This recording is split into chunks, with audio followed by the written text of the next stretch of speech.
Krishna cooking શોમાં તમારું સ્વાગત કરું છું। આજે સરસ મજાના આપણે હેલ્ધી મોમોસ બનાવીશું।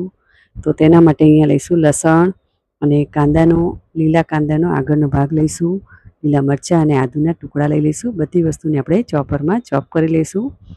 આ બાજુ એક બાઉલમાં આપણે પાણી લઈશું। પાણી ગરમ થાય એટલે મીઠું નાખી દઈશું અને તેની અંદર એક નાનો કોબીસનો દડો નાખી દઈશું।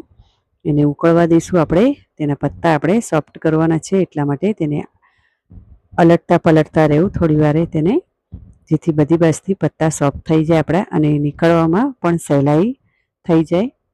પછી તે થઈ જાય એટલે આપણે તેને કાઢી લઈશું। આ બાજુ મેં પત્તા પણ અલગથી કાઢેલા હતા। તમે આ રીતે પત્તા પણ અલગ કાઢીને તેને ઉકાળી શકો છો। 2 થી 3 મિનિટ માટે તેને ઉકળવાના છે, સોફ્ટ થાય ત્યાં સુધી। જો તમને મારો આ વિડીયો ગમે તો લાઈક, શેર અને સબસ્ક્રાઈબ કરજો, બેલ આઇકન દબાવજો અને કમેન્ટ કરજો। તો એ સરસ મજાના પત્તા થઈ ગયા છે, એકદમ સોફ્ટ। આપણે તેને પણ પાણીમાંથી કાઢી લઈશું અને તેને પણ કાણાવાળી છાળીમાં મૂકી દઈશું। આ બાજુ 2 કાંદા લીધા છે અને બીજા 2 કાંદા લઈશું, એટલે 4 કાંદા લઈને આપણે ચોપરમાં ચોપ કરી લેવાના છે।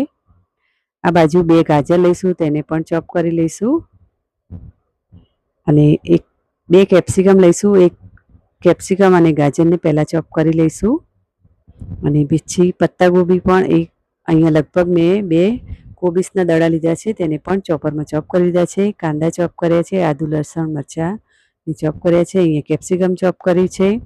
આ બાજુ ગાજર કેપ્સિકમ ચોપ કરી છે અને કોબીસને પણ ચોપ કરી લીધું છે। અહીંયા 200 થી 250 ગ્રામ પનીર છે, તેને પણ છીણી લઈશું।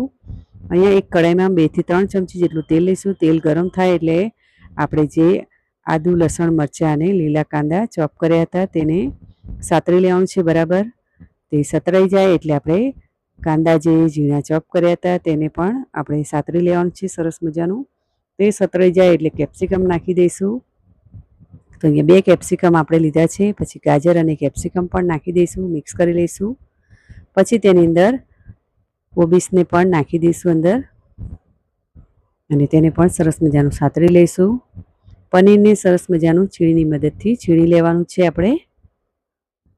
તો તમે આ રીતે મોમોસ નહીં બનાવે તો જરૂરથી બનાવજો। તો અહીંયા સરસ મજાનું પનીર છીણાઈ ગયું છે, તેની અંદર આપણે નાખી દઈશું અને બરાબર તેને મિક્સ કરી લઈશું।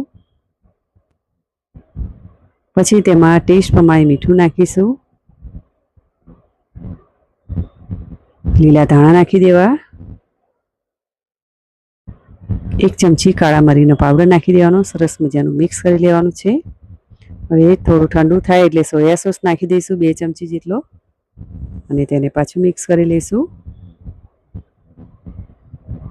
પછી અહીંયા 2 ચમચી આપણે ટોમેટો સોસ નાખીશું। જો તમારી પાસે રેડ ચીલી સોસ હોય તો તે નાખવું 2 ચમચી અને બરાબર મિક્સ કરી લેવાનું। પછી અહીંયા કોબીસના પત્તાને આપણે છૂટા પાડી લઈશું અને આ બાજુ નસ કાપી લીધી છે, એટલે કે જે જાડો ભાગ હોય તે કાપી લેવાનો છે। તો અહીંયા તમને એક મોમોસ ભરીને બતાવીશ। તેમાં સ્ટફિંગ પાથરી દઈશું।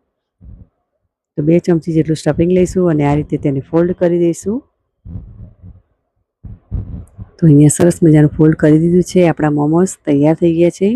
તો અહીંયા તવી પહેલેથી ગરમ હતી, તેની ઉપર આપણે મોમોસને મૂકી દઈશું અને ઉપરથી થોડું તેલ નાખી દઈશું 1 ચમચી જેટલું આ રીતે, અને બધા મોમોસને સરસ મજાના શેકી લઈશું।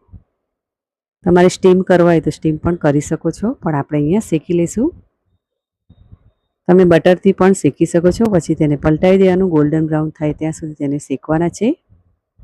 તો એ સરસ મજાના થઈ ગયા છે। તો અહીંયા મારી પાસે પટ્ટી હતી સ્પ્રિંગ રોલની, તે પટ્ટીમાં પણ મેં ભરી દીધા છે। સરસ મજાના આપણા મોમોસ તૈયાર।